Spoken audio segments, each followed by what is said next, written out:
कहना है दोस्तों कि हमेशा छोटी छोटी गलतियों से बचिए कि हमेशा छोटी छोटी गलतियों से बचिए क्योंकि जो इंसान है ना जनाब, पहाड़ों से नहीं पत्थरों से ठोकर खाता है, पत्थरों से ठोकर खाता है। तो आइए, welcome back to my YouTube channel math Guru में आपका स्वागत करते हैं। आइए दोस्तों, और हम वीडियो लेकर आए हुए हैं जो कि आपको स्क्रीन पर दिखाई दे रहा है। ये जो प्रश्न है बहुत ही इम्पोर्टेंट प्रश्न है।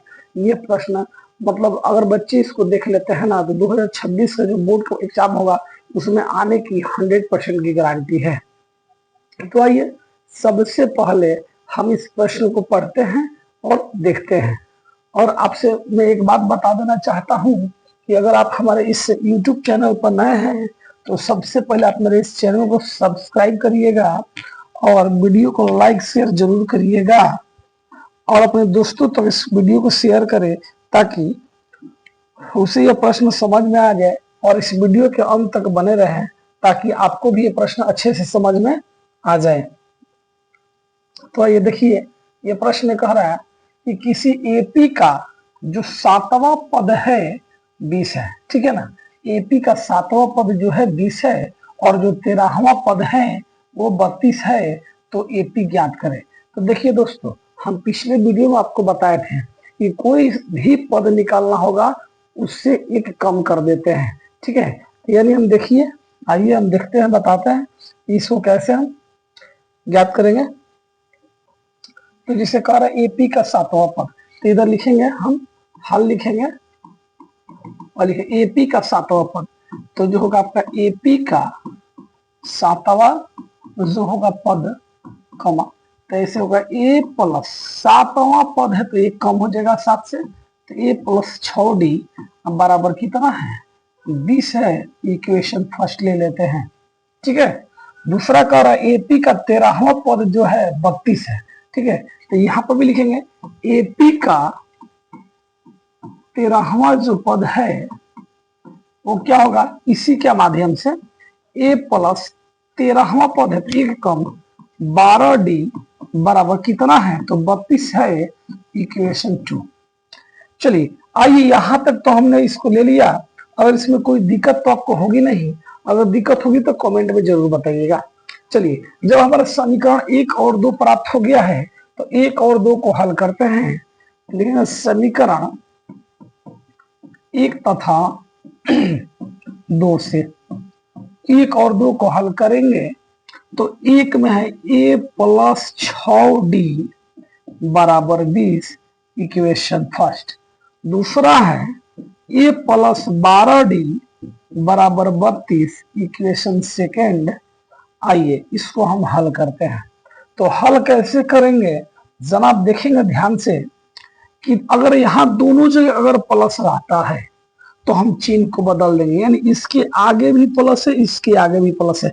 ऊपर वाला से हमें नहीं लेना है, इसके आगे कुछ नहीं है तो प्लस है तो इधर हम माइनस लेंगे, यहाँ पर प्लस है तो माइनस लेंगे, इसके आगे भी कुछ नहीं है तो प्लस है तो लेंगे माइनस। अब देखिए ये हो जाएगा इसके आगे प्लस ये माइनस, ये प्लस माइनस कट गया और ये दोनों घटेगा, माइनस प्लस घट जाएगा तो 12 में से 6 जाएगा तो माइनस 6d बचेगा बराबर, ये 20 में से तो 32 जाएगा नहीं क्योंकि यहाँ पर माइनस हो गया है, तो 32 में से 20 गया माइनस 12। अब क्या करेंगे, इस माइनस से इस माइनस को हमने काट दिया तो हमारा बचेगा d बराबर 12। ये इसको उठा कर पटक देंगे इधर, 6 दूना का 12, यानी जो d का मान होगा हमारा 2 आ गया। अब जो d का मान 2 आया है, इसे d का मान इक्वेशन फर्स्ट में भर देंगे, हमारा a का मान आ जाएगा। तो इधर बताते हैं हम क्या करेंगे, समीकरण 1 में दिया है ना जी, d का मान रखने पर इक्वेशन फर्स्ट यही है हमारा, a प्लस 6d बराबर 20। तो a का a प्लस 6 गुणे जो d है, d का मान हमारा 2 आया है, यहाँ पर 2 रख देंगे बराबर 20। तो हमारा हो जाएगा a प्लस 10 दूना का 6 दूना का 12 बराबर 20।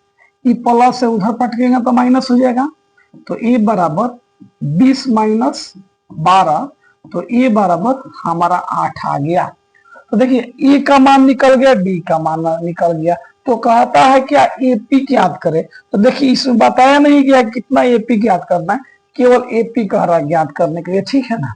तो हम लिख देंगे, इधर लिख देते हैं। इसलिए हमारा जो एपी होगा वो इस प्रकार से होगा, ए होगा कामा ए प्लस डी होगा कामा ए प्लस 2d और डॉट डॉट डॉट डॉट हो जाएगा। तो इधर क्या करेंगे, ए का मान 8 है तो ए का मान 8 चिपका दिए, कॉमा इसका मान 8 आप प्लस डी का मान कितना है, तो देखिए 2 आया हमारा डी का मान, तो यहाँ पर 2 ले लेंगे, कॉमा फिर 8 आप प्लस 2 गुणे डी का मान 2 डॉट डॉट डॉट कर देंगे, तो ये हमारा 8 हो गया, 8 2 10 हो गया, कमा 2 2 ना के 4 8 12 हो जाएगा, डॉट डॉट डॉट। ये हम लोग का आंसर निकल कर रेडी हो गया। देखिए वीडियो को ज्यादा से ज्यादा लाइक और शेयर करिएगा, और अगर हमारे इस YouTube चैनल पर नए हैं तो कृपया चैनल को सब्सक्राइब करें और बेल आइकन को दबाना ना भूलें, और वीडियो को अंत तक बने रहें ताकि आप पूरे से अच्छे तरीके से सवाल समझ में आ जाए। अगर कोई दिक्कत होती है तो प्लीज आप हमें कमेंट में जरूर बताएं।